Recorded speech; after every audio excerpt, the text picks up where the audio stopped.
책 나의 하버드 수학 시간에는 수학은 왜 공부해야 하고 어떻게 공부해야 하는가에 대한 답이 담겨 있습니다.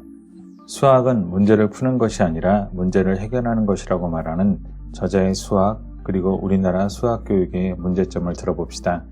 저자는 삼수를 하고도 원하는 대학에 가지 못했습니다. 점수에 맞춰 들어간 대학을 1년간 다니고 군복무를 했고 군 제대 후 그는 영어라고는 yes, no 하는 수준으로 미국으로 떠났습니다. 우여곡절 끝에 매사추세츠 대학교에 입학했지만 고전하다가 수학 복수 전공으로 무사히 졸업했습니다. 알바로 시작한 보스턴 학원에서 수학을 가르치다 적성을 발견하고 나이 40에 하버드 대학에서 수학 교육을 전공합니다. 미국 도착 후 언어의 어려움 때문에 조용한 학생일 수밖에 없었던 저자 정광근은 자신의 존재를 뽐낼 기회를 얻게 됩니다. 이 문제를 풀어볼 사람, 교수님이 어려운 적분 문제 하나를 칠판에 써놓고 이 문제를 푸는 학생에게 무조건 A를 주겠다는 말을 합니다. 저자는 용기를 내서 손을 들고 그 문제를 풀어냅니다. 그 후 친구들은 먼저 말을 걸어주는 건 물론이고 팀 프로젝트는 자기 팀에 넣으려고 난리가 났습니다. 내심 뿌듯했고 대화가 늘었고 밥 같이 먹을 친구가 생겼습니다. 하루는 부분 적분을 이용해 면적을 구할 일이 있었습니다. 그런데 책상에 앉아 열심히 적분을 구하고 있는데 친구 맷이 왔습니다. 그리고 이렇게 말했습니다. 이건 못 구하는 문제인데 뭐? 못 구한다고? 아니 내가 구해볼 테니 잠깐 기다려봐. 하지만 시간이 지나도 답이 나오지 않았습니다. 쩔쩔매는 모습이 들킬까봐 더 기를 쓰고 종이 위를 수식으로 가득 채웠습니다. 시간이 어느 정도 흘렀을까 주변이 너무 조용했습니다. 다들 집에 가고 홀로 캠퍼스 센터에 남아 있었던 것이었습니다.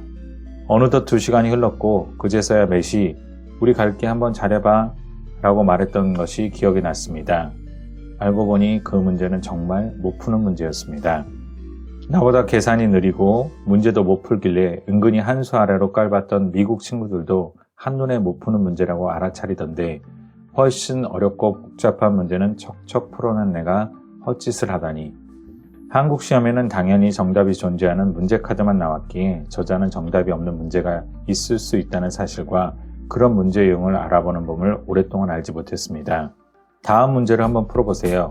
5 플러스 10은 네모 플러스 5는 네모. 혹시 첫 번째 네모칸에 15, 두 번째 네모칸에 20이 들어가야 한다고 잠깐이라도 생각했다면 다음 이야기를 귀 기울여 주시기 바랍니다. 한국 수학에서 이제 수학 공부에 걸음마를 뗀 아이들은 치명적인 오해를 하는 것이 있습니다. 바로 등호의 의미에 대해서입니다. 등호는 그것을 기준으로 양쪽의 수량이나 식이 같음을 표현하는 기호입니다. 따라서 1 플러스 2는 같이 물어보는 문제는 1 플러스 2와 같은 수 또는 식을 쓰라는 문제입니다. 그래서 3은 물론 1 플러스 1 플러스 1이나 1 플러스 1 플러스 2 마이너스 1도 답이 될 수 있습니다. 다만 하나의 숫자로 된 가장 간단한 표현을 습득하는 것이 학습의 목표이므로 대개 3이 가장 적절한 답이 됩니다. 그런데 이런 배경은 뒤로 하고 문제풀이 훈련만 지겹도록 한 아이들은 등호의 모양은 왼쪽의 식을 계산해서 오른쪽 네모칸에 출력하라는 명령 표시구나 라고 오해한 채 다음 과정으로 넘어갑니다. 등호에 대한 올바른 이해는 올바른 수학 공부의 시작입니다.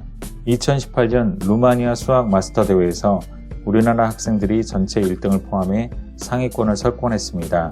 하지만 우리 아이들이 유독 수학머리가 뛰어난 것으로 보이는 것은 착시에 불과합니다. 단적으로 이공계 대학교, 대학원 국제 경쟁력 순위나 노벨상 수상 실적만 봐도 알지 않을까요? 12년 동안 학교에서 영어를 배우는데 외국인과 인사 한마디 제대로 나누지 못하는 건 문제라고 대부분 생각합니다. 그렇지만 마찬가지로 12년 동안 수학을 배우는데 실제로 써먹지 못하는 것 또한 문제라고 생각되지 않나요? 우리나라 영어 수업은 영어 대신 영문을 가르친 것이고 수학 수업은 수학 대신 계산을 가르친 것입니다. 시대를 막론하고 사람이 살아가려면 말이 통해야 합니다. 지금은 영어를 배우는데 한국어 공부보다 더 많은 시간을 할애합니다.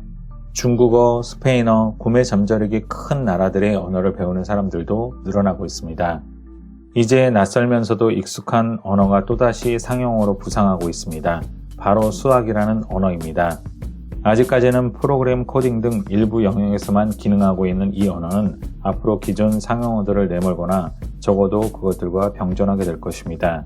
이제는 입시 수학이 아니라 언어로서의 수학 공부를 시작해야 합니다.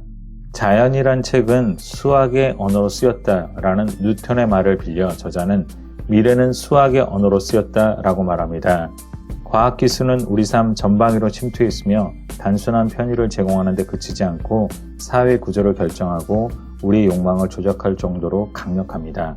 이런 시대에 판 전체를 읽고 변화의 패턴을 파악하기 위해 그리고 변화에 능동적으로 대응하기 위해 수학이란 언어를 미리 알고 있어야 합니다. 미국, 일본 등 세계 각국이 수학 교육을 강화하는 추세입니다. 하지만 우리 교실은 여전히 과거에 머물러 있다고 저자는 안타까워합니다. 저자는 책을 통해 소인수분해가 미래 암호기술로 행렬과 통계가 빅데이터와 인공지능 알고리즘으로 어떻게 연결되는지 설명하며 수학의 세계를 펼쳐 보여줍니다. 책 나의 하버드 수학 시간이었습니다. 감사합니다. 북로드였습니다. 좋아요와 구독 부탁드립니다.